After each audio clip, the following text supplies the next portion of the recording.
I think on the big screen where we can actually John. talk with him, that it'll be as close to in person as we can get.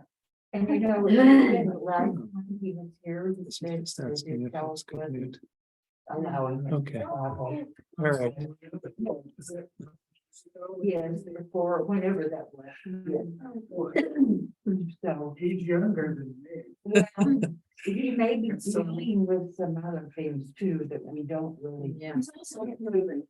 And from a house they've lived in for 32 years, he's suddenly found that he had to move out. So he's in a. And that was health related, I bet you, anything too, of, you know, age and everything.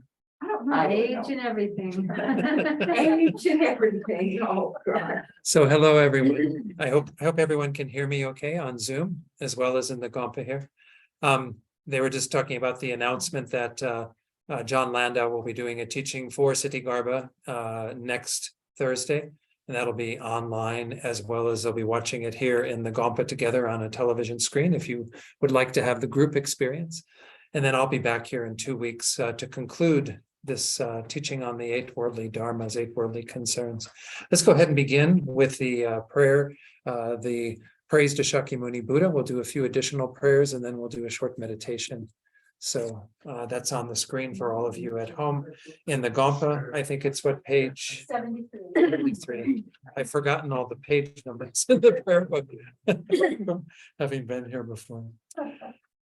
To the founder, the endowed, transcendent destroyer, the one God beyond, the foe, the completely perfected, fully awakened being, Perfect in knowledge and good conduct. Sugata, knower of the supreme guide of human beings to be tamed, teacher of gods and human beings. To you, the completely and fully awakened one, the endowed, transcendent destroyer, the glorious conqueror, the subduer from the Shakya clan. I prostrate, make offerings, and go for refuge. Founder, the endowed, transcendent destroyer, the one God beyond, the foe destroyer, the completely perfected, fully awakened being, perfect in knowledge and in good conduct, Sugata, knower, supreme guide of human beings to be tamed, teacher of gods and human beings, to you, the completely and fully awakened one, the endowed, transcendent destroyer, the glorious conqueror, the subduer from the Shakya clan. I prostrate, make offerings, and go for refuge. to the founder, the endowed, transcendent destroyer, the one God beyond, the foe destroyer, the completely perfected, fully awakened being, perfect in knowledge and conduct, Sugata, knower of truth, supreme guide of human beings to be tamed, teacher of gods, Human beings, to you, the completely and fully awakened, the Yeah. endowed, transcendent destroyer, the the glorious. glorious conqueror, the subduer from the Shakya clan. I prostrate, make Make all. offerings, and go for refuge. I might remind those who are at home to please mute your microphone for the teaching and the meditation. And then if there is an opportunity to ask a question, then you'll certainly be allowed to unmute. But if you could keep it muted during that time, thank you. Let's go ahead and do the short mandala offering, I believe, is the next prayer. Page 97. Okay, page 97 in the prayer book. This ground anointed with perfume, strewn with flowers, adorned with mirror, for continents, the sun and the moon. I imagine this This as beautiful, and offer it. may May all all living beings enjoy this pure land. Idam Guru Ratna Manam Niryata Yami. And then refuge and bodhicitta before the teaching. This is on page 98, I believe. Yes. Okay, so we'll recite this the first time in English and then the 2 other times in Tibetan. I go for refuge until I am enlightened the to the- Buddha, the Dharma, the supremacy. by the merits I create through listening to the Dharma. May I become a Buddha In order to be all sentient beings. Sangye Chodam Suki Chok Nam Lam, Chang Chu Bari, Unem Gay Taste, Chanyan Gipe Sanam Dolam and Shi Sangye Druham Sho Sangye Chodam Suki Chok Nam Lam, Chang Chu Badu Dakni Kamsuchi Daki Chanyan Gipe Sanam Ki Dola and Shi Sangye Druham Sho.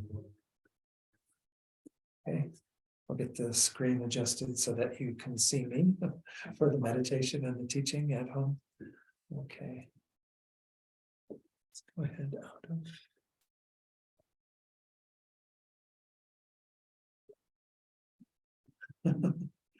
We're going to do short meditation as we usually do, just to give ourselves a chance to come into this space, let go of whatever distractions we might have in the mind. So just work with the breath for the next few minutes, whatever way you prefer to do that. And we'll, again, just keep the focus on the breath. Whenever the mind wanders, guide the mind back to the breath. And then I'll come in a few minutes and I'll lead you in a short reflection to set our motivation together.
Now let's set our motivation on bodhicitta. As we're going to be exploring in tonight's class, as well as the one 2 weeks from tonight, we have to know how to practice Dharma perfectly.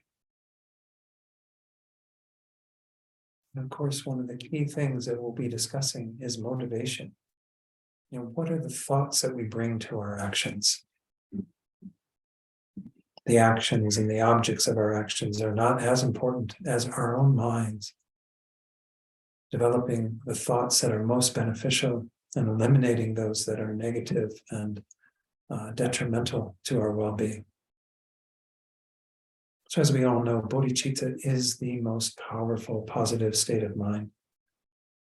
It is the way of accomplishing not just our own welfare to the greatest degree, but of being of great benefit to countless other beings, helping them to actualize their potential.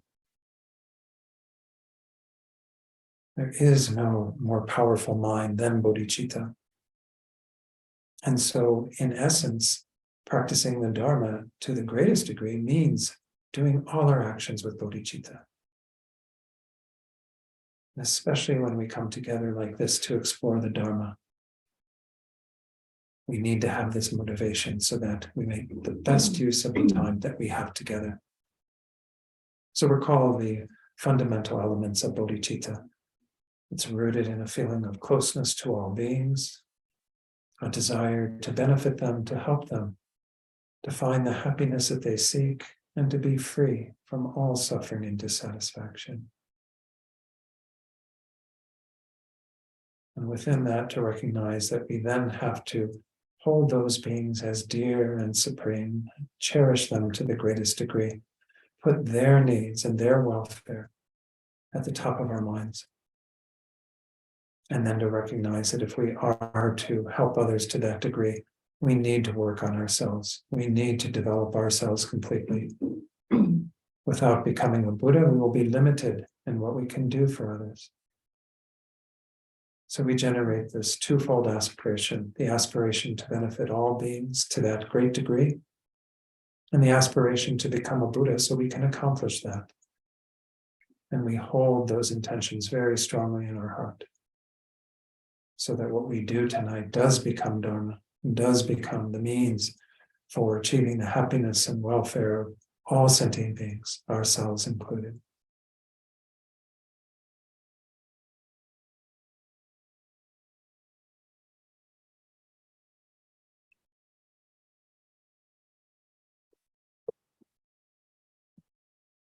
Okay, welcome everyone. It's good to see those folks on Zoom, and I haven't seen some of you in quite a while. So welcome, good to see you and everyone here in the Gompa. I'm very happy to be back in Taos after a bit of travel and of course a few years of not coming up here at all with the pandemic. So tonight, the topic I want to teach on, again, we called this these two sessions, How to Practice Dharma, Abandoning the 8 Worldly Concerns. And this actually is kind of an interesting topic for me because it goes back to my very first teaching I ever had from an FPMT teacher, which was from Venerable Rabina, who many of you know.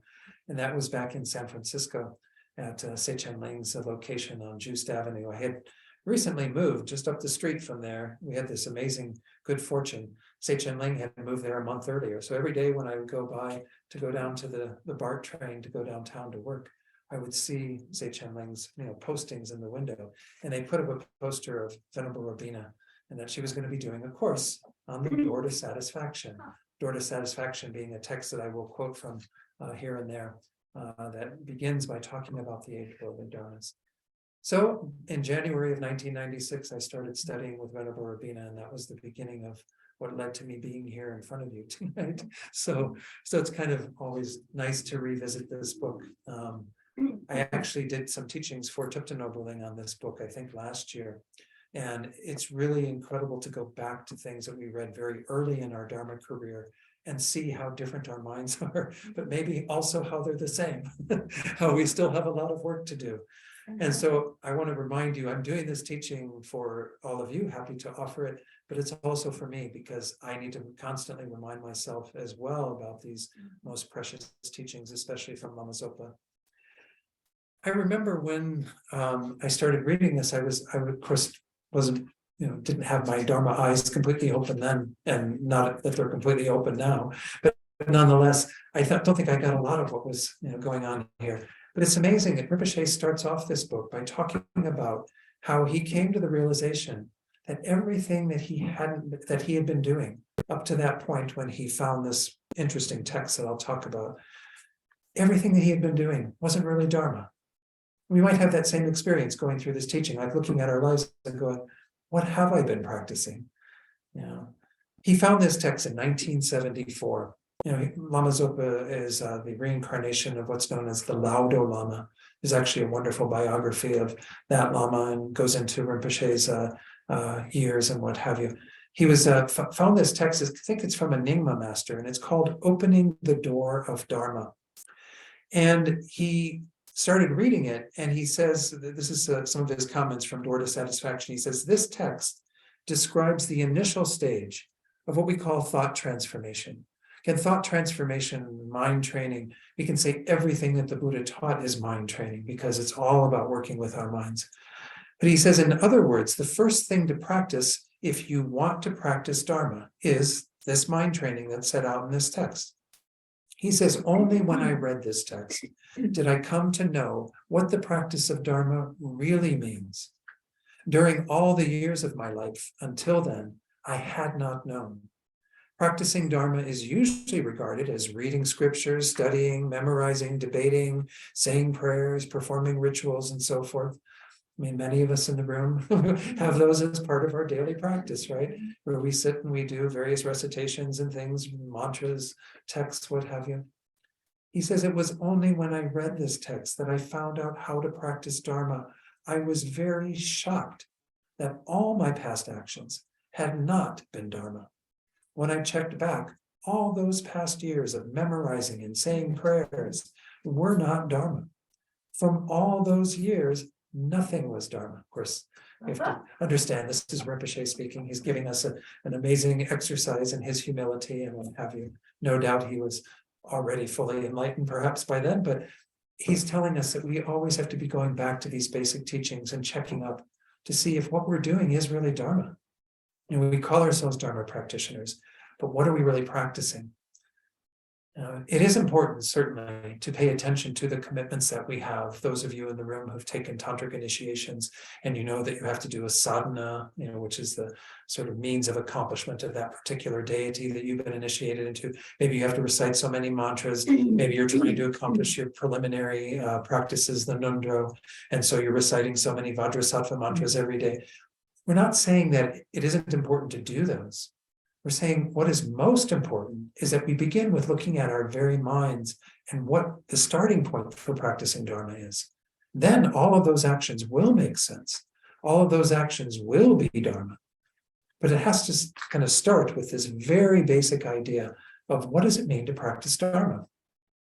So let's go into this a little bit more. And of course, we need to remind ourselves that all of us who are gathered here in the Gompa as well as on Zoom, we all have what's called a perfect human rebirth.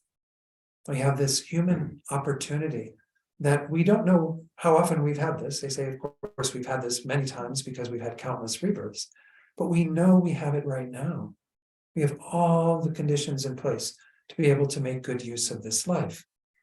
Master Shantideva says in A Guide to the Bodhisattva's Way of Life, this perfect human body qualified by freedoms and richnesses, I won't go into all of those, the 8 freedoms, the 10 richnesses or opportunities, is extremely difficult to find. If one does not attempt to obtain the benefits of this human body now, how will one receive another in the future?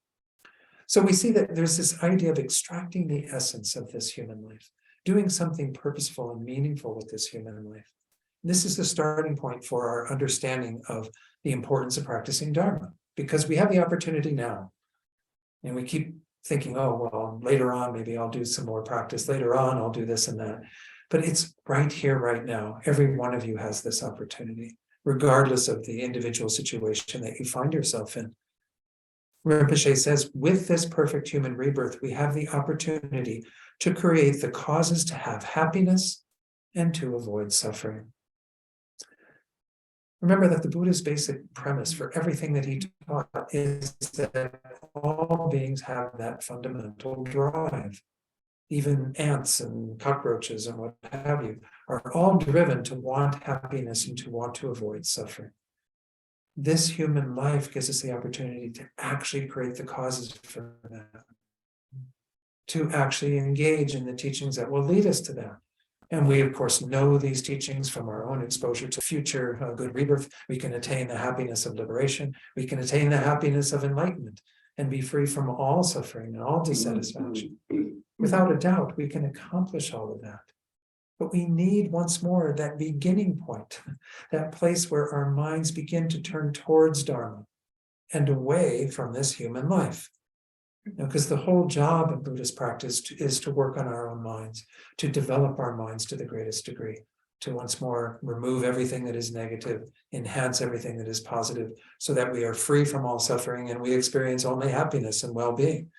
And we do that by relying upon the Dharma, relying upon these teachings. So again, if you understand Lam Rim, you know what the path is to get you to that result, to get you to a place where you have not just removed the suffering of future rebirths, you've removed all suffering once and for all. And moreover, you've attained your perfection of being in complete enlightenment. But again, if we don't go dialing it back to that very beginning point and understand what does it mean to actually move in that direction, what is the state of mind that we need to have, then I think we're missing the boat. So there's a wonderful story, I think there's a very similar one that Dom Tompa, who was Lama Atisha's main disciple, tells that it's about him and a student. But I'm going to tell you the version that Rinpoche has in Door to Satisfaction, and it's about Lama Atisha and one of his disciples. When Lama Atisha was about to pass away, Geshe Naljor Chakti Chok said to him, "After you have passed away, I will dedicate myself to meditation." Lama Atisha answered, "Give up anything that is a bad action." "Oh, yes, that is very," he did not say, "Oh, yes, that is very good." Instead, he said, "Give up anything that is a bad action," right? He didn't say to this, Geshe Chakti Chok, well, yes, that's very good. You should dedicate your life to meditation. Okay, so then he said to Lama Atisha, "Well, in that case, sometimes I will explain the Dharma, and then sometimes I will meditate." Again, Lama Atisha gave the same answer. It's good to give up anything that is a bad action. So Naljor Chakti Chok thought some more and then gave another suggestion. But no matter what he said, Lama Atisha just kept on giving the same answer. It's good to give up give up anything that's a bad action. Finally, Naljor Chakti Chok asked, "Well, what should I do?" Lama Atisha replied, "Give up this life in your mind." And this is, again, there's a very similar one with John Tompa giving his disciple the same sort of thing, a disciple that wanted to circumambulate stupas and do all these various activities, and he said, you have to give up this life. Well, what does it mean to give up this life in your mind? This is what we're going to get into, the 8 worldly concerns, because the 8 worldly concerns show us exactly how we are so caught up in this life, how we spend so much of our time and energy just pursuing the things of this life that don't amount to much. They don't matter so much in terms of the spiritual goals that we are seeking. So there's a wonderful verse from Nagarjuna. I'm reading you the way it's cited in Liberation in the Palm of Your Hand by Pabonka Rinpoche. He says, "By the 8 worldly concerns, we mean the worldly thoughts of acquiring or not, comfort or discomfort, fame or notoriety, praise or criticism. Keep a level head," Nagarjuna says. "These are not subjects for your thoughts." So this is the introductory point, is that we have to understand that these thoughts that are going to be explored as part of this course, these 8 worldly dharmas, are the way that we go about practicing not the causes for happiness and avoiding suffering, but actually creating the causes to avoid happiness and to get more suffering. We're actually kind of doing the exact wrong thing that we would want to be doing if we were practicing Dharma. If the Dharma actually shows us how to be happy and how to avoid suffering, well, then we're doing it completely wrong. If we stay attached to this life, if we stay caught up in this life. So Rinpoche does make a point about, we can call this in the title, the 8 worldly concerns, but frequently they're called the 8 worldly dharmas. The word dharma is an interesting word because it can be used in a variety of contexts. Sometimes it's used to refer to all phenomena. Sometimes with a capital D, it's used to refer to the teachings of the Buddha. And that's where we've been mostly talking about it so far, is the Dharma that is the antidote to all of our problems and difficulties. But when we talk about it as the 8 worldly dharmas, it's lowercase d, and it's referring to all of those things that we get caught up in. Rinpoche says here, Dharma refers actually to anything that holds its own nature. In other words, an inherently existent phenomenon. Now, many of you who've had teachings on emptiness know no such thing exists, right? But we create that. We put that label and idea of inherent existence on everything that we need. And then we buy into those things completely. So we are buying into the material gain and the praise and the comfort and all the things that we go after. And we are imbuing them with a reality that is completely contrary to how they exist. So already from the very beginning, we see that these dharmas that we're pursuing are mistaken ideas in that way as well. They're also mistaken conventionally because, as I said, they don't lead to the happiness that we're seeking. But at even a deeper level, we are always together with ignorance when we are following those minds. Remember, all the delusions are rooted in ignorance.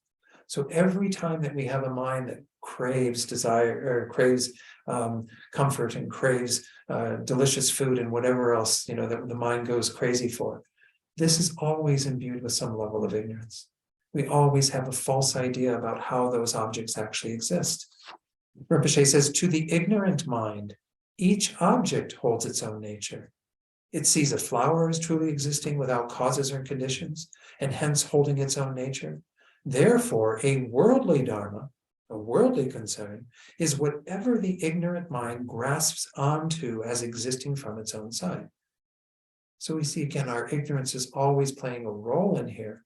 And we're not going to be, work with the 8 worldly dharmas until maybe the next time we get together. We'll start looking at maybe undoing them through realizing this wisdom of emptiness that denies and eliminates that idea of this inherently existent object. But rather, we're going to work with them at a coarser level because we see that there are many ways we can undermine this ignorance or this attachment that is involved with that. Because essentially we have 2 things going on. We have either attachment or aversion. Ignorance is generally there with, it's certainly there with either of those states of mind, and we can have other forms of ignorance, grosser forms of ignorance. But the main poles that we vacillate from during our day are the minds of attachment and the mind of aversion or anger. These are related, if you want to talk about kind of the mental, the science, the psychology of all of this, according to the Buddha, it's related to the experiences that we're having.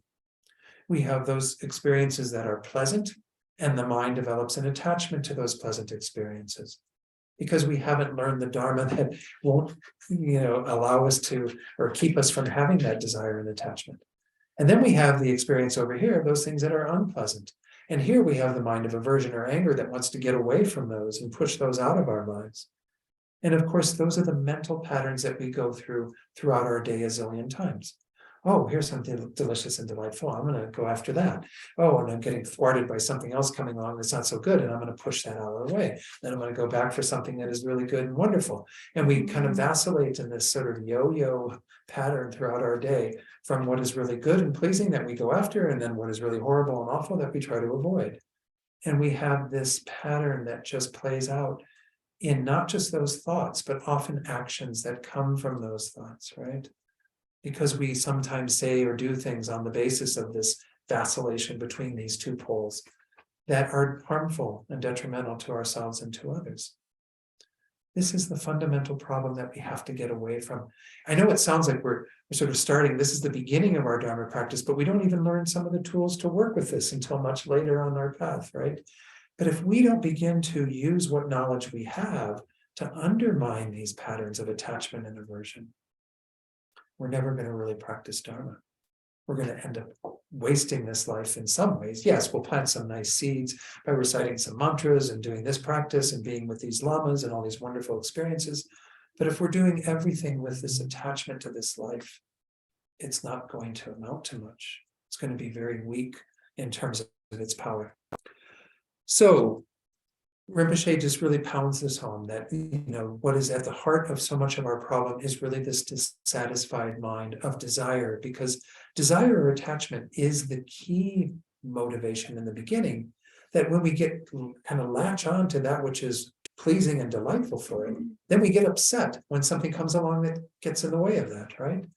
Anger and aversion is the mind of attachment not getting what it wants. Venerable Rabbeinu often hammers that one home, because that's a really important thing to get. It's quite interesting when you go back to the very first teaching that the Buddha gave on the Four Noble Truths. The very first statement he makes about the second noble truth, the cause of dukkha, the cause of dissatisfaction. He says it's craving, desire. Of course, we know that ignorance is at the root of that. And I'll go into that again a bit more probably the next time we get together in 2 weeks. But the mind of desire and craving is the main instrument through which we get in trouble. Because once more, those delicious, delightful, wonderful things come into our lives and we grasp at them. The mind of attachment doesn't want to be parted from them, wants to keep them, wants to have that pleasant experience continue. And of course, that pleasant experience isn't really true pleasure. Talk about that in a moment. But then anything again that gets in the way of this mind of craving and desire becomes a problem. And suddenly then we have to address that. And we often do that in very forceful and sometimes harmful ways, as I was saying earlier. We might say things to people like, that we end up regretting because we use very harsh speech or ways of talking to them that aren't kind in the midst of having to deal with their thwarting our pleasure and our happiness. And we can do many things out of that, anger and attachment and aversion, as you know. So Rinpoche says then, that our usual mental confusion is this. We feel happy when we have the material possessions we desire. And we feel unhappy when we don't have them or lose them, right? We'll get bent out of shape when we, oh my gosh, what happened to that? I must have lost it. And then we go, days we're depressed, wondering what happened and how could I possibly lose it? That was so important. And then we have the second pattern. We feel happy when we're in a pleasant, comfortable situation. We feel unhappy when we're in an unpleasant situation. We're not denying that there is pleasant and unpleasant going on here. We're just saying that the mind craves and desires that pleasant, comfortable experience and pushes away anything that is uncomfortable. The third set of these 8, and we're going to go into these in much more detail, so hang on, you'll get more instruction on them. We feel happy when we have a good reputation, and we feel unhappy when we have a bad reputation. We hear people talking about us like, who told you that? I'm not like that at all. I never did that, right? We get completely bent out of shape. But we love when people say, oh, someone told me something really wonderful about you the other day. I'm like, oh, good. I have a good reputation. Everybody loves me, right? Okay, and then the last pair is also about kind of people and your relationship with them, but it's being happy when you're praised and unhappy when you're criticized or you're blamed, right? These are the 8 worldly dharmas that are tugging us in these directions.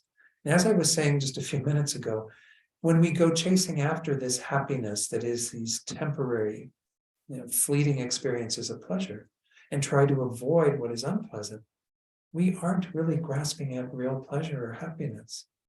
We're only grasping at something that's very temporary.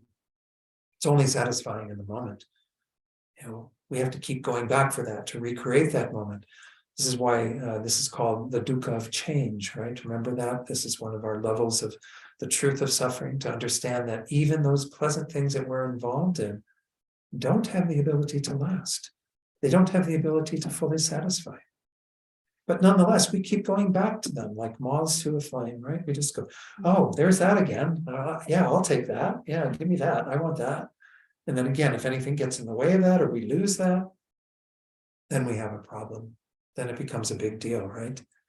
So this is the kind of mechanism by which we're going to be, discussing all of this, is how we get caught up in this pattern of attachment for what is pleasing and desirable, and aversion and anger energy for what is unpleasant. And if we look at our days honestly, and I really want to encourage you as you go through what I'm going to be discussing tonight and in 2 weeks, always try to think about it in regard to yourself. I know it's really tempting to think about, oh, my partner's like that, or oh, there's a person at work who's like that, or oh, my child is like that. And it's very easy to look at others. I remember when I was receiving some teachings on the 7-point mind training of Geshe Chikawa, This was back at Sage Handling as well. This was one of the first instructions that the teacher said, when you're hearing all these things, don't think, oh, this is somebody else that's going through this. I can really pick that out in them. Put the mirror up to your own face. Always put it right in front of your face and say, this is something that I have. This is something that I do. Then we become aware of what we actually are engaged in throughout our day. Because I would hazard a guess, because I'm trying to be honest with myself as much as possible, I can look at my day and see how a good percentage of my day is caught up in the 8 worldly dharmas. Still is, after 30 years of practicing Dharma, in quotes. Practicing Dharma in quotes, not genuinely practicing Dharma.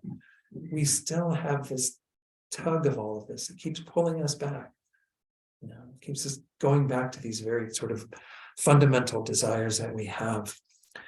So this vacillation between these two, getting happy when we get what we want and then attached to that, wanting to continue to have that experience, and unhappy when something gets in the way, this is that mechanism that we're going to be going into. So Rinpoche also talks a little bit in going through this mechanism about how how beings who are driven this way fail to see that this is completely mistaken, because they have no experience at all that real happiness, great happiness, can arise only without attachment. With what? Without attachment, right? See, this is one of the things that I think this, in my estimation, is why I have such a hard time pulling away from those, is because I still am somewhat convinced that those things are happiness. I haven't completely gotten that they're dukkha, that they're unsatisfactory. But I don't want, what am I replacing that for, right? If I'm giving up those things in a sense, my attachment to them, my desire for them, what am I going to have? We don't know the peace of the mind without attachment. And this is going to be emphasized as we get into this. The problem, by the way, is not the objects. The problem is not the material things or the loss or the comfort or the discomfort. The problem is our minds in relation to those things. But we don't know what it's like to be without those minds. I think Venerable Rabina has that wonderful phrase, we're like junkies born into a world of junk. This is how our minds are. We're continually craving and desiring all of these things. And we don't know what a peaceful mind is like at all. Rinpoche calls this the happiness of Dharma, the happiness that comes when your mind is actually at peace, when your mind is actually still, and your mind is not tormented in the way that we're currently tormenting ourselves, right? We don't see it as torment, though, right? We keep going after those things thinking, oh, I want that pleasure. I want that next movie that's on Netflix. And I want, this wonderful experience with this person going on vacation or whatever. Keep going after all these things and have this strong attachment to all the pleasures of this life. But we don't know what it's like to be without that attachment. You can't have those things in your life. Those aren't the problem. What are we doing with our minds? Our minds are continually bound up and tied to those things, caught up in those things. And as I said, it wastes so much energy and time. Rinpoche doesn't go into this so much, but in my estimation, I can see that every day. How much time and energy do I spend just focusing on all these things? That yes, you do have to eat, you do have to wear clothes, you do have to do all these things that we do in our life. Why the mind of attachment? Why this mind that's craving and clinging to all of that? That's the problem. Because another thing that Rinpoche doesn't mention, but I think is a fair assessment of this, it kind of keeps you sort of two-pointed. We often talk about how the mind of doubt is a two-pointed mind. It doesn't allow you to move forward in your spiritual progress because you're always sort of keeping one foot where you were, and while the other foot's trying to go to where you think you should be, you're sort of not there yet. You're not fully committed. We want to have our cake and eat it too, kind of thing, right? Okay, I'll practice my Dharma, but I still want to watch my Netflix and go shopping on the internet and do Black Friday and whatever, and buy all the things I can for myself. And we still have those kinds of minds. So we're sort of doing our practice half-heartedly. We're not fully committed to it. I'll share this wonderful little, well, maybe not that wonderful. It's kind of sad when you're a vegetarian like myself to use these analogies, but I remember hearing this when I was a kid, that if you talk about like ham and eggs for breakfast, the chicken is involved in breakfast, but the ham's committed. Right? I'm sorry, the pig is committed. The pig is committed. The chicken's involved in the breakfast, but the pig is committed. I think it's kind of the way of saying that if we're going to be fully committed in our practice, we have to go the full distance. We have to not keep holding back and saying, well, I'll give an egg. An egg's not so bad, right? I'll give just a little bit of to my Dharma practice, but I'm not going to give my whole self to them, my Dharma practice. And this is what I'm coming to the conclusion of in reflecting on these teachings. I had the opportunity to teach on the same topic at a weekend in Alicante, Spain, last month. And it was really, actually October, it's December now, sorry, 2 months ago. But it's an important topic for us to continually reflect on, to really get, well, how committed am I? How committed am I to my Dharma path? And of course, that is based on our faith in the Dharma to some degree. If we have studied the Dharma extensively, as most of you have over the last years, well, then you know that there's some truth to these teachings. There's something that we are attracted to that resonates and is important for us. Well, then, if we're really going to get committed to this path, we have to go the full distance. We have to be willing to let go of our preoccupation and attachment to all of these worldly affairs. Otherwise, again, we're going to be sort of half-hearted in our practice. Yes, we'll do some nice things. We'll be with the lamas and we'll make our, commitments and all this. But have we really begun our practice of letting go of this life? If that's what Lama Atisha says is the most important thing about practicing Dharma, if that's what Lama Zopa says is the most important thing about practicing Dharma, have we really given up our attachment to this life? All right, let's go into these in more detail, and then I'll see if there are some questions. I want to make sure that I don't forfeit any time to do that. And if you do have some questions from home, please feel free to put them in the chat box, and we'll try to attend to that later as well. Let's talk about the very first pair. Again, these 8 worldly dharmas are set out in 4 pairs, and they are about the things that we are attached to and drawn towards that we don't want to be parted from, and those things that we want to push away, that we have an aversion towards. So the very first one has to do with material things, material possessions. And of course, we like gain, we like having things, people giving us things, acquiring things, and we don't like to lose those. In fact, I often challenge people and sort of challenge myself as well to see what my level of attachment is by thinking about what would it be like to lose that object? What would it be like to come home and to walk into your house and see that someone has taken your precious belongings, whatever you have, or, let's not think about your whole house burning or something, but it's a similar type of concept. If you were to lose everything that you had, the pain you would experience would be in direct proportion to the attachment that you have to those objects. I mean, we know this from even when we're out shopping for something. Maybe let's say we're shopping for a beautiful vase for ourselves. The one that we had broke, and so we're trying to find one.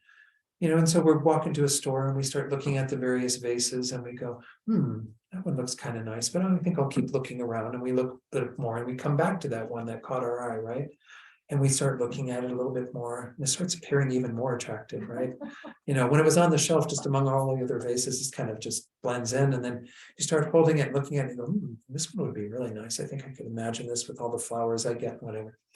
And we walk around the store one more time, maybe to see what else, and we become convinced, no, this is the best one I have, right? This is it. And we go up to the store and we buy it. And of course, once it becomes ours, then we have a really strong attachment to it, right? If the vase were to drop when we take it home, we put it up on our mantelpiece, and then the cat knocks it over, and we're like, oh my gosh, this beautiful vase that I just bought, it pains us. And of course, the longer that we've been attached to it, the greater our pain. Let's go back to the store and say you're walking around and you haven't even picked it up yet, and somebody else comes and happens to knock it off the shelf and it breaks in the store. No pain, right? I can walk away from that experience and just go, wow, that's unfortunate that that vase, fell over, and that the merchant lost their merchandise or whatever. But you don't feel any pain at all. Your pain is directly related to your attachment to these physical things. And we're all going to have physical things in our lives. Even monks in caves have some physical things. Remember, there's a wonderful story about one monk who was meditating, and he left his cave to go down to beg alms or whatever, and he comes back, and there was like one little watch or something that was there that he would normally use for his meditations, and it was gone. And he was like, oh good, that's gone, now I don't have to worry about that. His first thought was like, okay, that's out of my life now, don't have any more worries or concerns. But that's the other side of it too, not just the pain we have when we lose those things. It's the worry we have when we possess them, wondering, oh, how do we protect all these things and make sure that something doesn't happen to them, make sure that they continue to be in our lives. All of these material things become a problem because of the attachment that we have to them. The attachment isn't part of the happiness. The happiness is what we experience by having that object, right? It gives us some measure of pleasure in our minds. But the attachment to it, the grasping at it, the wanting it to continue, the wanting to not part from it, this is the pain of attachment. This is the mind that keeps going after those things, wanting to acquire bigger and better and more and what have you, and hold on to the ones that we have, never lose them. And I was shocked to hear that they've just introduced what, the Apple 14, iPhone 14. I don't know. I never bought an iPhone, so I don't know what it's like to be on this kind of roller coaster ride of new Apple devices. But they're continually introducing things, right, to keep that attachment going. And of course, once you get the new phone, what happens to your attachment to the one that you were so attached to, right? You see, once more, it's completely gone because we now have this new wonderful object, the new improved iPhone that has more gadgets and features and whatever to it, right? This is the way that mind gets fed continually. And we don't, again, even think about it. We think that's part of our pleasure. I think this is the trickiest thing that we're going to get into when we talk about each of these, is that we are convinced that this is a pleasurable experience, being attached to things, because it's about the pleasure we experience from that object, but we don't see the degree to which our own minds are tormented by that attachment. We don't know, as I said earlier, the peace that would come if we were able to let go of that attachment. If we could simply have these things in our life and not feel, again, any of that draw towards them. We just utilize them for what they are. That's the way to have your cake and eat it too, in a sense, not, to do what I was saying earlier. What we want to do is to let go of the mind that is superimposing qualities on that. Both of these minds, the attachment that we have towards material gain and the aversion we have towards the loss, both of them are exaggerating the experience. That's the other key thing to understand about all of these various, 8 worldly dharmas. When we are, again, let's go back to the vase. As I was saying, every time you pick it up and look at it before you decide to buy it, it seems to have more qualities that are really wwonderful from your side, right? You keep looking at it and you see, oh, wow, the color is really quite nice, isn't it? And the shape is really spectacular. And you go and you make up and imbue all of this on top of these objects, so that you then create it into something that isn't even what it was. I mean, it does have some qualities from its own side, as of a certain color and a certain shape and what have you. But you are giving it much more, you're embellishing it. So when we've kind of exaggerated all those qualities of those objects, then we're grasping at that fictitious idea of them. Remember, said earlier, again, it's also based on this ignorance that thinks that those qualities are all inherent there, that everything is kind of existing out there on its own, the mind not involved at all. But we have overlaid all of this from the side of our own minds. We have made this into an even bigger object of attachment. I guess everything can start off being a potential object of attachment, and then we make it into our object of attachment with all of the qualities that we see in it, all the desire that we generate contributes to that. So again, we find that as we go through an analysis of this, we see that it isn't real happiness. What we are engaged in with following the mind of attachment doesn't lead to any greater pleasure. It actually causes us to have a more volatile experience with things. Because again, as soon as something goes wrong with that, as soon as there's some element of loss or damage to those objects, then we become really bent out of shape. I don't know how many of you have bought new cars. I've bought 1 or 2 in my life, and it's kind of interesting. You get a new car and you're waiting for that first dent to happen, right? Or that first problem thing that you go, oh, somebody dented my car. I mean, I've tried the exercise of just being really kind of, okay, I'm going to imagine it with a dent already so that I get used to the idea it's going to get dented. All new things get dented. All new things eventually fail. All of them become old. Everything changes. But still, we kind of go after those objects and we like them to be nice and new and shiny and pleasant. And we don't like when things happen to them when there's damage. But we see that this is again our minds creating our own unhappiness. Our minds getting caught up in a pattern that doesn't really lead to true pleasure. So let me share a few more things about what Rinpoche says on this, because he says, let's say that we have a bowl to which we are very attached, whether it's a valuable antique or just an old cracked Tibetan one. One day we break it. Our mind gets incredibly upset. We become inconsolably unhappy. If we'd been less attached to the bowl, we'd suffer much less at its loss. He says, on the other hand, if somebody steals our garbage, we're not worried at all. It doesn't shake our mind. Since we're not attached to it, losing our garbage doesn't cause our mood to plummet. If you see somebody out there rooting through your garbage, you might kind of wonder what they're doing. But if they take some things, you're like, hey, it was my garbage. They want to take my garbage, not a big deal, right? Of course, it's always possible that there are people who are attached to their garbage and would be upset if it were stolen, but Rinpoche's point still stands. Most of us don't have that kind of attachment towards our garbage. Remember, I had such a painful experience watching, I don't know what was way back when that show Hoarders started on TV. Hoarders, I don't know how many of you have seen this. We all have a kind of the same pattern that leads to hoarding, right? It's attachment, but hoarding is something where, again, there's another distortion around things.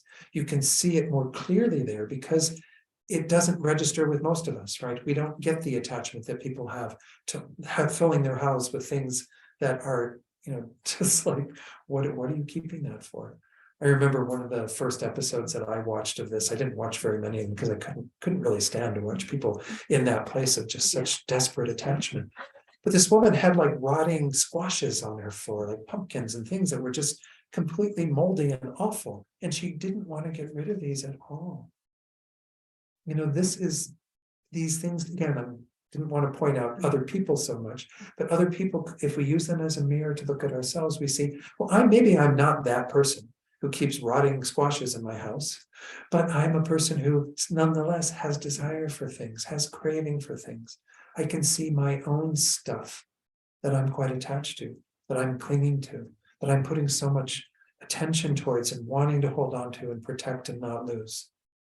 All that mental energy, just creates, again, more pain and difficulty for ourselves. When we lose those things, or when we have difficulty acquiring more, or when we have anything that gets in the way of those.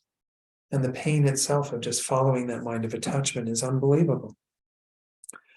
So Rinpoche says, again, back on the garbage, essentially what I said earlier, if we compare our lack of attachment to garbage to our attachment to a precious object, and compare our lack of suffering at the loss of one to our intense suffering at the loss of the other, we can easily see that our suffering comes from attachment, not the loss of the object. So the degree to which you are attached to things is the degree to which you will suffer.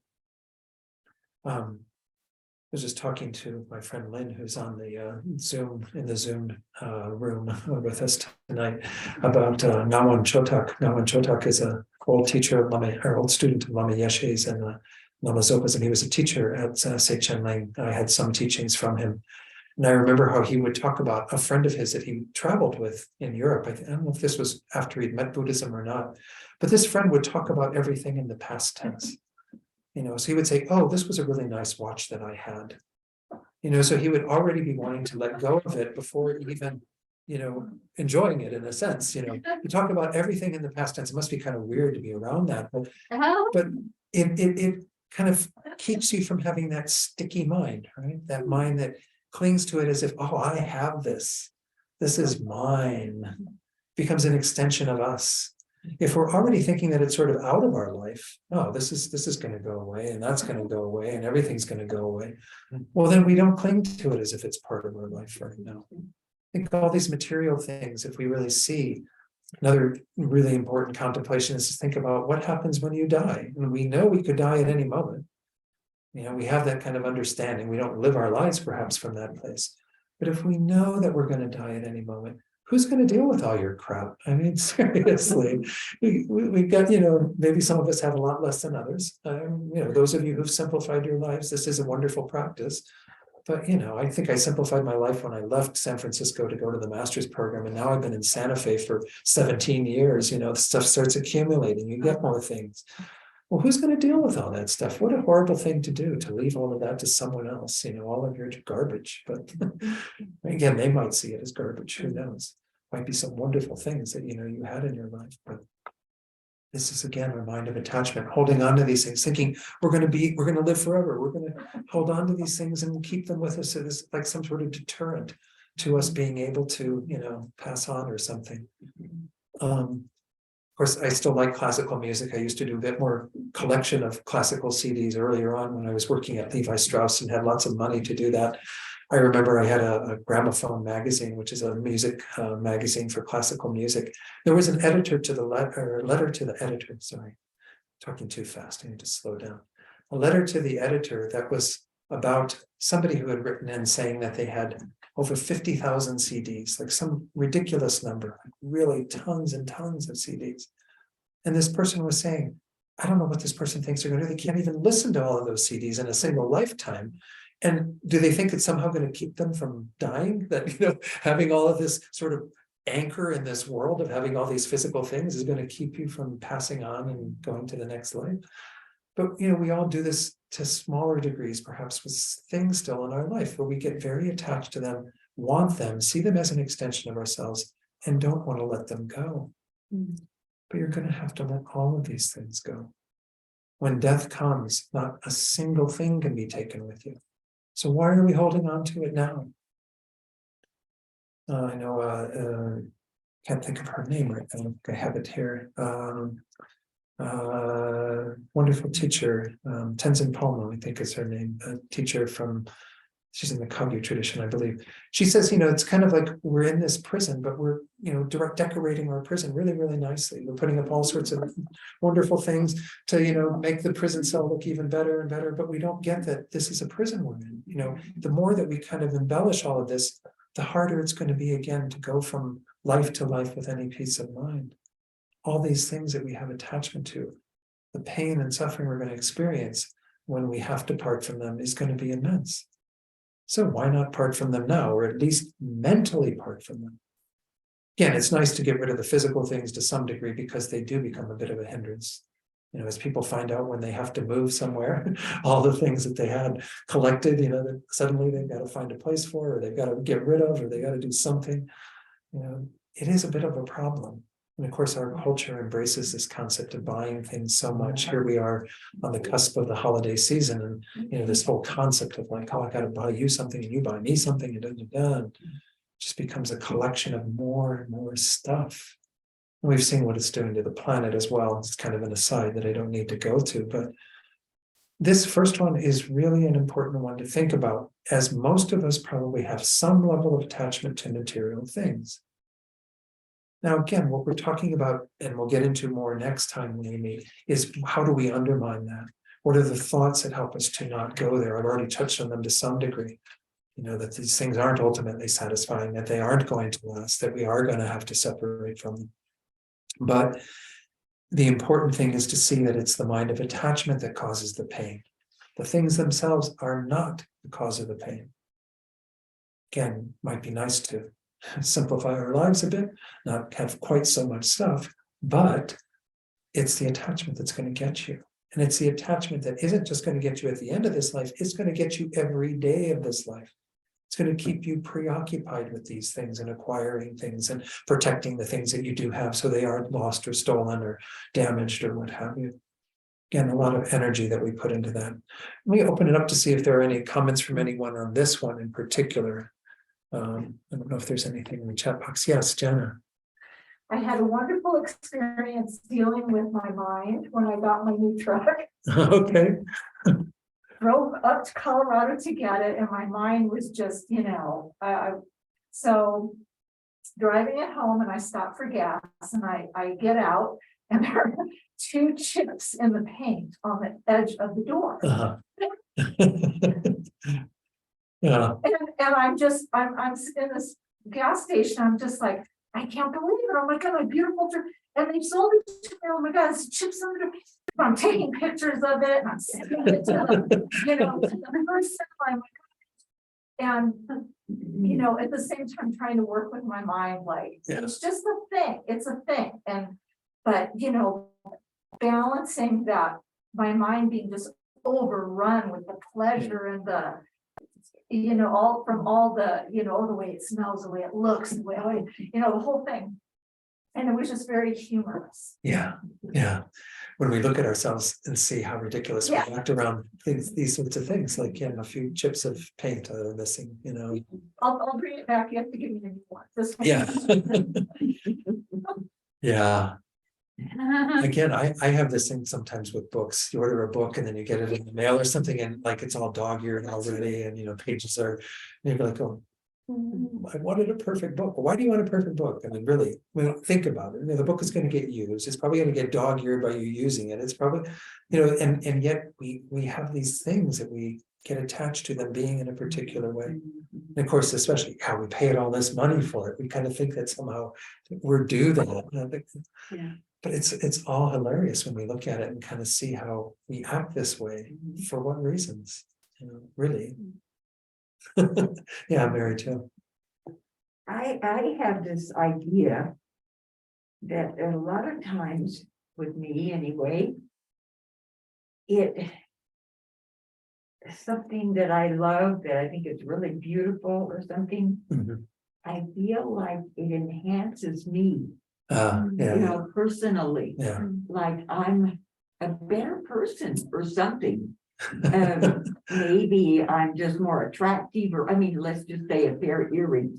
Yeah, Like, oh yeah, those are really beautiful. But it's something about that connection with me that's that interesting. is an identity thing, I Sure. think. Sure. And I was thinking, you know, I buy a lot of things at the thrift store. I like to do that. Uh-huh. I enjoy that, and like vases and things. And well, part of why I enjoy the thrift store is I feel like, oh, well, it doesn't cost much anyway, but which is kind of sidestepping the issue, I think. Yeah, it's a little. But I think I'm gonna try practicing a little bit of like, who would like this? You know, Uh-huh. who would like a flower in this vase? Right. You right. know, kind of like, Yeah, yeah. so it's not so tight somehow.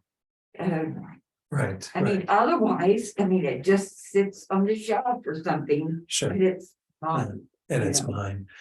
And I'm not about Yeah. to give it to somebody because you love it, you know, Right. like that. And what you pointed out, Mary Jo, I think these are very important points as well, like things being an extension of ourselves and kind of a reflection on ourselves. And we sort of surround ourselves with things that are, yeah, what we find, you know, compatible with who we are and how we want to present Yeah. ourselves to the world, Yes, whether it be the clothes that we wear, the music we like, or whatever, all the Yeah. various things. yes, And so that is a strong part of it. On that note, I find it kind of interesting. I mean, I do, when I travel around, often stay at various people's houses. Even when I come up to Taos, I stay at people's houses. But it's always an interesting exercise when you're in somebody else's home to just kind of look at the stuff that they collect, and you kind of realize, okay, this is something that this person feels that sort of draw towards. It feels it's kind of a part of them and who they are. But for you, it might be like, I could take it or leave it. Again, it really doesn't do much for me, but it points out to you again how we do that ourselves. It's a reflection of our own patterns and our own habits of always looking for things that complement this view that we have of ourselves, yeah. which of course is part of our ignorance, part of our thinking that there's some sort of solid, inherently existent I here that we are needing to embellish with all these various things that are an extension of our identity. Yes, it makes me feel kind of like, who is me must be kind of shaky. Yeah. You know, We keep having to prop it up with all these various things, you know. objects. You keep going. I think Venerable Sarah said it's kind of like Facebook, like we have a profile on Facebook, those of you who do that, and you sort of like the things that you like, and you bring in the things and post stuff that is complementary to who you are and how you want to be seen by other people. Well, we're all creating that kind of fiction. And we do that particularly with material things. And I like the other thing that you said towards the end as well about how sometimes we, even if you're at the thrift shop and you're not maybe paying so much, but it still might be skirting the issue, we still do have attachment to even things we paid just a little towards or for. But it's good to think about, well, what would it be like for someone else to enjoy that? What would it be like for them to have a flower on their vase or a flower on their table in that vase? So I think that it is good to kind of break out of that pattern of simply seeing things through the lens of myself and me. I guess that's the nice thing. I don't want to completely downplay the holidays and what have you. If you go out with a really generous heart and want to find things that you think are complementary for the people in your lives, that's a real nice exercise rather than, oh, I have to get Aunt Jenny or something, so I'm just going to get her this and, hope she's satisfied. If we really take the time and energy to find things that complement others, well, then maybe we are helping them in some way just to have some little pleasure. But we still know that that isn't going to do the trick completely. We can be okay with that. But I think it is good to have some other thoughts of other people as we go about some of this. It does help lessen some of that attachment. Laura saying I recently downsized after living stationary for 30 years in the process of I can't read all of this, it's so small. Donating. Sorry. Can I correct it? Please, Laura. Sorry, I made some typos. In Okay. the process of downsizing, I misspelled the word. Okay. In the process of downsizing and letting go, I ended up donating Yeah. most items.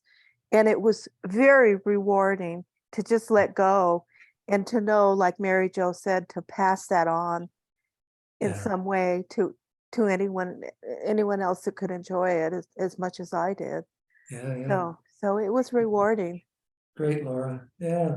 No, and I think that this is a good exercise to go through. And again, to even if we find as we look through our stuff, whether you're moving or not, whether you're just doing winter cleaning or spring cleaning or whenever you do your cleaning, just what is it like? Everything that you look at and say, what would it be like for me to not have that in my life? And if you find that it would be really painful, well, then you need to examine your attachment to that. That's the measure of it, right? Now, I know we also have people in our life that we get quite attached to as well. And I think that's a whole nother issue for exploration as part of this. But nonetheless, we can see that there's also some genuine love that's there, that is a genuine concern for that other person and their well-being that's involved. We don't have that with material objects, right? Material objects, like, I really want my vase to be happy. No, you want your vase to make you happy, right? You get attached to that, right? So it's a good exercise to go through to see what are those things that you would find really hard to let go. Yeah. Yeah. Thanks, Laura. Yeah, you're welcome. Anything else? Or? No. Okay. Yes, Lynn. Can you spool back to that example you gave of Chodok traveling with somebody or knew somebody who talked about things in past tense? Yeah. I'm not sure I got what the point was. That this guy was a practitioner and okay, go ahead. I don't know if he was a practitioner or not, but the gist of the way Chodok said it was that if we think about everything in terms of we're going to have to let it go, then it doesn't give rise to the thought of attachment to it so much. If I think about it being in the past, then I'm already acknowledging that it's not going to be in my life forever. And therefore, I don't imbue it with that sort of lasting quality that attachment is all about, wanting to keep having that in my life. Does that make some sense? It's kind of interesting. I mean, I just can't even imagine somebody talking like that. Yeah. Well, give me another example, except that, is it always around objects that you own? Is that kind of the thing? I suppose you could use it with other things as well, with people, you used to be a wonderful friend in my life, Lynn. Not make it sound like you're a horrible person now, but make it sound like, again, that we're going to have to let go of everything. We're going to let go of our friendships, let go of, our bodies, let go of our health, let go of, our wealth, let go of everything. But I Yeah, think it was mostly objects that this person was doing, because you see how you can get attached to certain things that we have. Yeah. Or even our phones and computers and all the gadgets that we have in our lives, and we become really attached to them. We want them to be there. And if we think about them in the past tense, there's just one lessening of that degree of attachment, perhaps. I don't know if it'll get rid of it completely, but it definitely works at the level of reminding us of impermanence and death. Yeah, okay, good. Anyone else? Otherwise, we'll keep moving on to the next pair. Yes, Mary Jo. Yes, I have a funny idea that you're supposed to be attached to your friends. Yeah, That you don't want to let them go, or something is wrong. right, If if you're you not attached. kind of say, oh, that was my friend. I don't know if it's a cultural thing or what. Yeah. But- But I guess we have to look at this word attached. I mean, attached gets used in a variety of different ways in other contexts. Like in I don't know that much modern psychology or Western psychology, but they certainly talk about attachment theory and what goes on with a child bonding to the parent and how this is an important part of development. I think we're talking about something a little different there, because the closeness and affection that is shown in that bond is an important part of that. And we're not talking about necessarily the distorted view of attachment that we develop as we grow and we start embellishing things and what have you. When we're dealing with friends and family members and people who are close to us, I think we should definitely enhance and hold that view of being concerned about them, loving them, caring for them. But attachment is the mind. The way I always distinguish between love and attachment is that love is the mind that is concerned about the well-being of the other and doing whatever we can to enhance and grow that. Attachment is when I think about my own happiness and I want you to continue doing what you're doing for me. Good, that's helpful. So if we say I'm attached to somebody in that way, then that means I need to have you as my partner, in my life as my child, as whatever, because you make me happy and you better keep doing it or you're out of my life. Yeah, That becomes a very different, that's helpful. yeah. So I think in our culture, when we say attached, we might mean kind of both things, but in Buddhism, we would say that what we want to keep, what we want to hold on to is the love and concern that we have for others in our life, and enhance that to even include all beings eventually. But to not have a mind of attachment that is about, you better do what you do for me and continue to do that, or I'm going to stop doing what I do for you, or whatever. We see how that is what often always leads to complications in relationships, right? Yes, When the person thinks about my needs as being more important than your needs. yes, Love is about your needs are more important than my needs. And if both people in a relationship operated from that point of view, your needs are more important than mine, your needs are more important than mine, everyone's needs would get met, right? This is the truth about the world we live in. If everybody was unselfish and totally concerned about others, you would be the object of everyone else's concern and you would be concerned for everyone else. And we'd all get taken care of. This is kind of socialist in a sense, or communist. But this is kind of we due to this strong grasping at ourselves, the strong desire that we have for things that make us happy, we create this dynamic that goes on with the people in our lives, with the objects in our lives, and none of it leads to real happiness.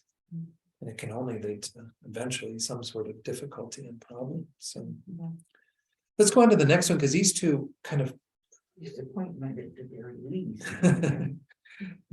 I'm hoping I can spend enough time on these four tonight, and then we'll go into the remaining four. They're not maybe as extensive to talk about in the next class, and then we'll go on to talk more about how do we undermine those. How do we actually make sure that we are practicing Dharma, that we're letting go of our preoccupation and attachment to this life.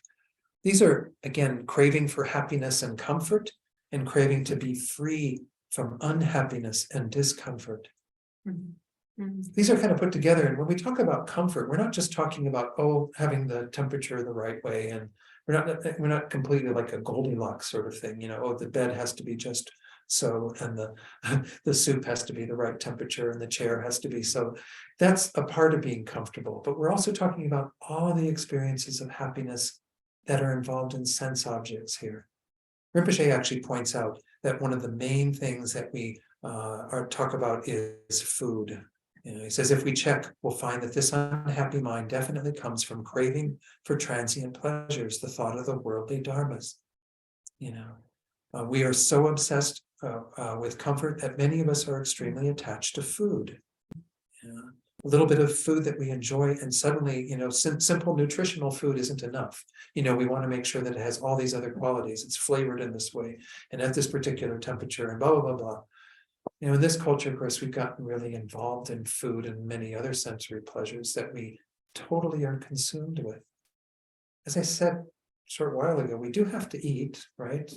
We do have to take care of this body. We do have to be involved in some measure of, interacting with sensory objects.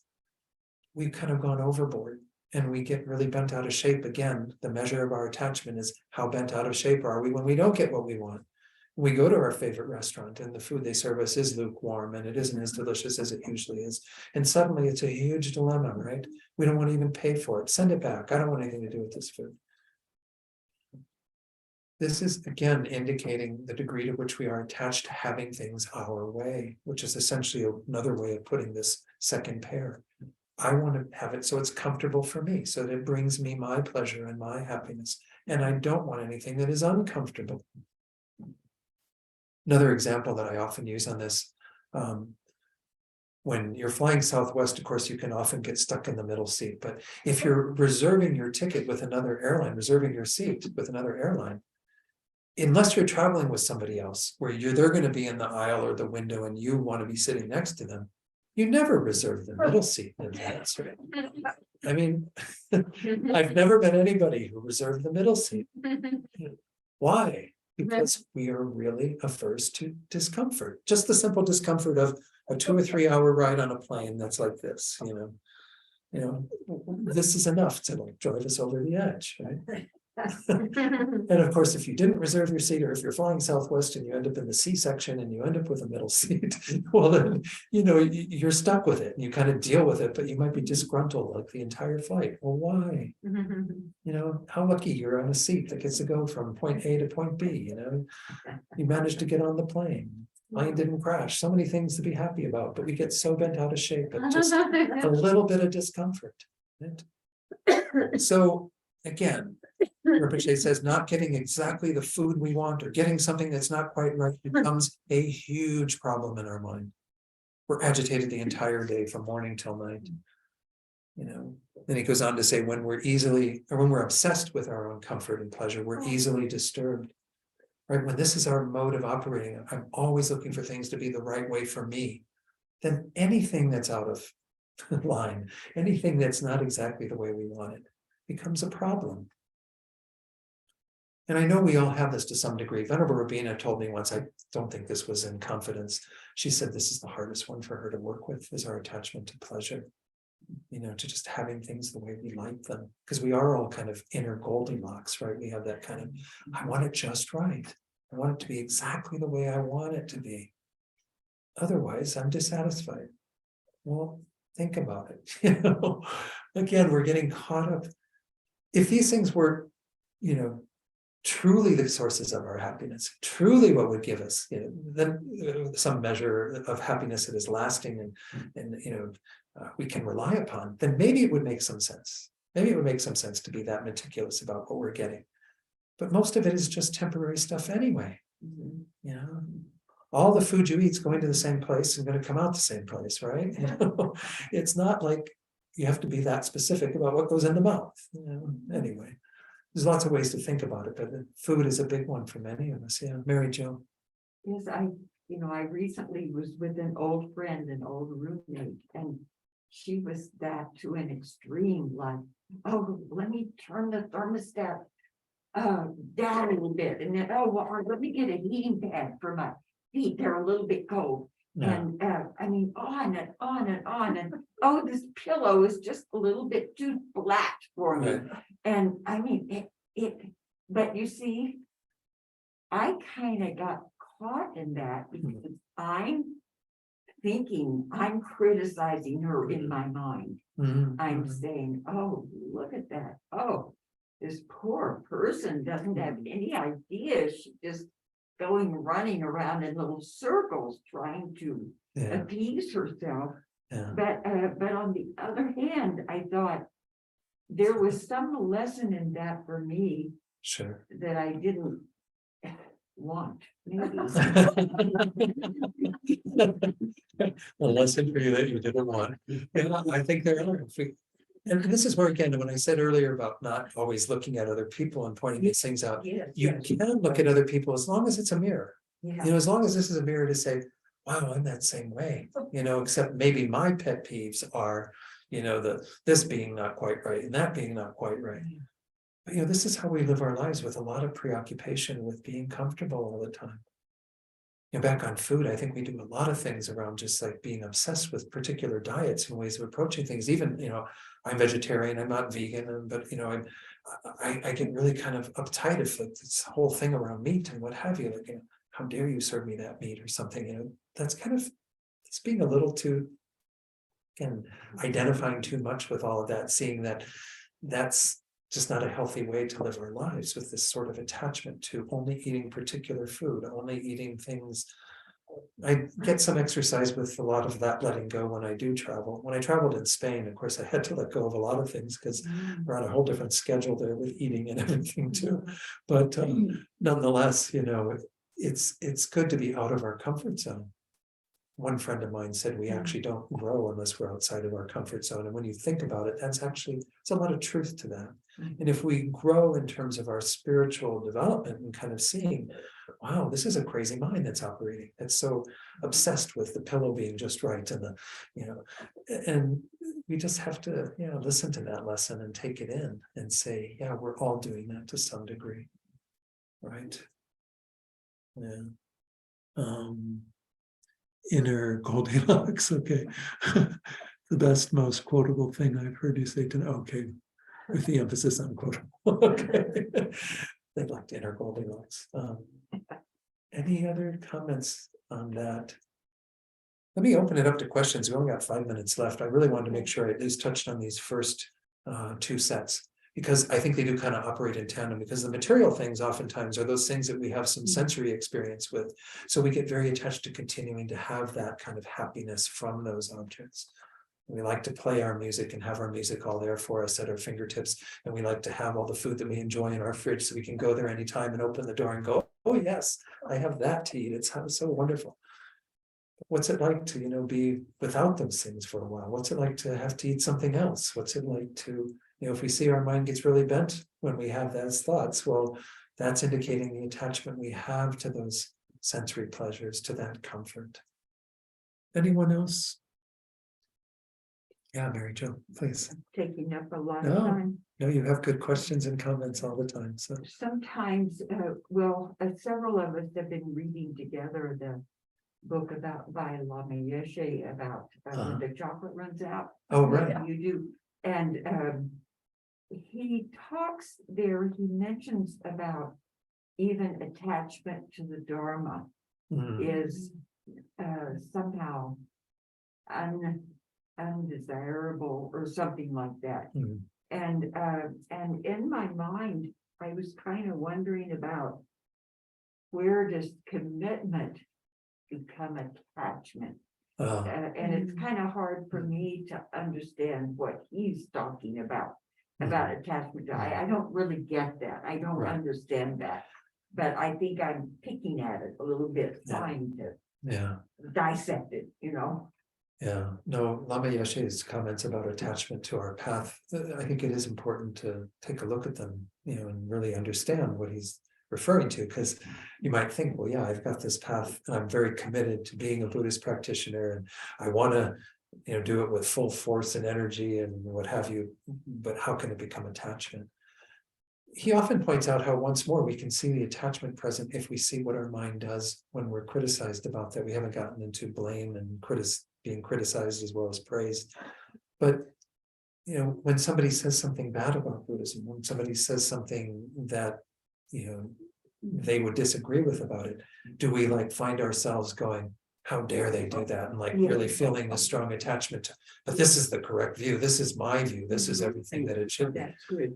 I mean, another way that I even see it, I do some work with the interfaith group in Santa Fe. I haven't been as active recently because of travel and things, but when you're with other people who start talking about God and things that Buddhism doesn't subscribe to, then you watch your mind then. Well, what is your mind like? Like, well, oh, person, why are you believing in God? Why are you believing in this imaginary person and blah, blah, blah, blah.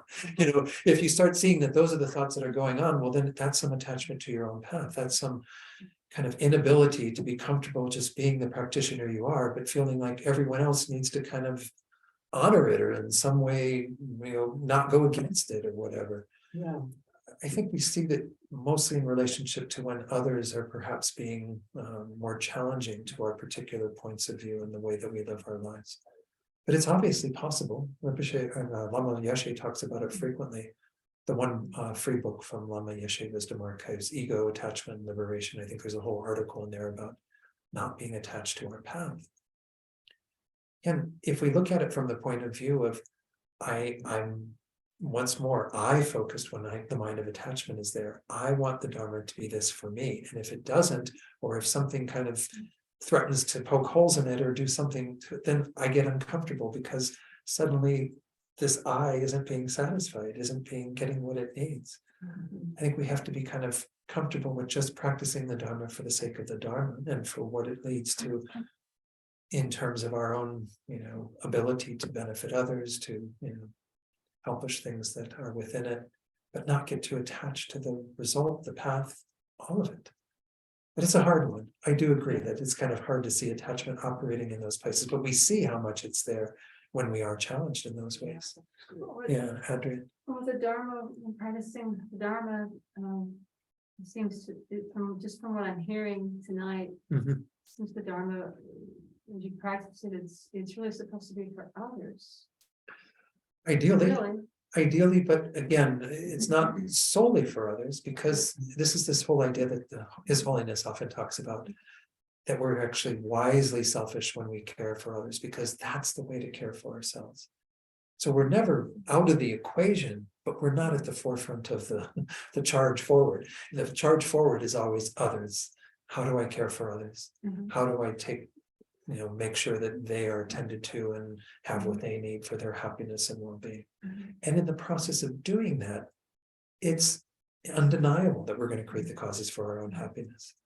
This comes up later in this book, Door to Satisfaction, where Rinpoche talks about no matter how much we are dedicated to others, we're still going to benefit. Our happiness is still going to come. The happiness of this life will come. The happiness of future lives will come. The happiness of liberation and enlightenment will come. But the main motivation should always be, how do I serve others? How do I care for others? So if you were to take the middle seat on the plane, you could be happy that others didn't have the middle seat. That Yes, they're doing good, yes. they're doing well. Because That's they get to look out the window, or Yeah. she gets to have the better bathroom exit, or That's a good way to put it. And actually, I've tried to cultivate that thought. It works sometimes. If you're stuck between two people who are rather tall and large, then you might have a hard time going, oh, I'm really happy that they get the window. And I have to be scrunched in the middle. But there's always, I don't want to make this the sole source of our happiness. There are always ways that we can reframe something, though, to be able to see that we're actually still quite fortunate and we actually have the opportunity to benefit others through our actions. And I think if we keep that as our main way of going about our day, then we are practicing Dharma, because we're not driven by attachment. We're not driven by what do I need. It's like, how do I serve others? How do I be attentive to them? And of course, this is from a Mahayana perspective, but even from a Hinayana perspective, we still do have to let go of a lot of that self-cherishing and attachment to a large degree, because that's still an obstacle for achieving even liberation. Is to, we have to be able to get rid of attachment. Attachment is a problem, a big problem. So if we live our lives with other concern, or with an acknowledgement, as we already touched on a little bit, of the impermanence of things, how all the experiences that we have of things being delightful and comfortable and delicious are all temporary and don't satisfy ultimately at all. Well, then that understanding leads us into a very different place. You know, as a songwriter, Mhm. you know, I finish a song and then I record it and it's on a CD. Mhm. And there's this sense when it's finally done that there's almost some discomfort around it when I listen to finished product that is now what seems permanent. Because I'm still changing the song in my mind, and when I play it live, it's changing all the time, and it's in my mind, it's getting better. Right. And sometimes it is maybe getting better, it's relaxing more or something, Mhm. for whatever reason. But there's this, you know, here it is, it's like, well, there it is, darn it, I wish I had maybe sung that note a little differently, or played that chord, or not played that chord. And it can be dissatisfying when it seems permanent. Yeah, And so there's this interesting, yeah, that's a good point. there's this interesting thing about attachment with that, you know, when it's in celluloid, you know, I almost don't want to be attached to the finished product. Right. You know, and I even on my first CD, wrote inside, you know, of course, we're not gonna have CDs for much longer, which might be a good thing. That these are sound paintings, you know, these are basically, this is it now. Yeah. And it's gonna go away, and when I think about that, I think even the Beatles songs are gonna go away someday. Right. They seem so permanent in our minds, Yeah. but these songs will eventually dissipate. Right. You know, everything will, and then it gets rearranged again. You know, it's so interesting about attachment to anything, even music, and finished Beethoven, you know, opus, anything. It's Right. very interesting. Yeah, our minds do a lot of concretizing on the basis of these things that is totally contrary to how they actually exist. Mhm. But you're right, it's like a sand mandala, sand painting, that just, you know, that's a wonderful demonstration of that. Here you make this incredible, beautiful thing, every little grain placed exactly where it needs to be with the certain colors and producing this beautiful visual image, and then they just. I love that.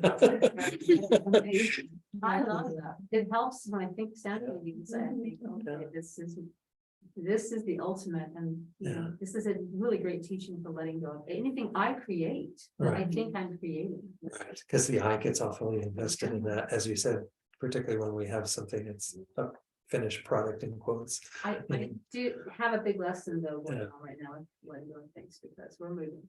But I had a big beautiful pot. Now this is because it's not something I bought. Is my mother painted this beautiful pot. Uh-huh. And she's a beautiful artist and I loved it. And you know, someone broke it. Right. And you know, and I immediately I felt bad for my mom, really, more than me. Mm. And I loved it because she painted it. But I didn't want the person to feel bad, so I just, you know. And I think I thought I had immediately let it go. It's like, don't worry about it, please, it's just a thing, it's just a thing. But then as we're moving and, you know, it's half broken, it's all jagged and everything, and it has all these points on it, and things you could hurt yourself on. And I was looking at it and I thought, oh, what do I do? So I turned it, all those jagged points upside down in a very, you know, in a box with lots of wrapping and bubble and there's no way I'm gonna keep this thing or show it off or anything. And I even labeled it the mom's pot, mom's broken pot, you know. But it still has some paintings on it. It has some rabbits over here and some cactus over here. But what am I gonna do with it, you know? Pack it up and make a mosaic or something. I was thinking that, going to have a new life. Yeah. Well, I think that's the wonderful thing about, you know, creativity. We can always find some way of working with that. But to think that, oh, this broken thing is an opportunity. It's a bit like Leonard Cohen's thing of, you know, there's a crack in everything. That's how the light gets in. Maybe, you know, you just see that there's always some imperfection in the existence that we have. And so we can embrace that imperfection and actually, work with it. I did the right Yeah. thing. Well, we should really conclude for tonight, and so everyone can be on their way. John is going to put the prayers on the screen. Do we have any dedications? I don't know if that's something you all are doing still. Yes, we are. And Mary Jo sent me a whole list. I did not get your. Oh, okay. And I'm not attached to them.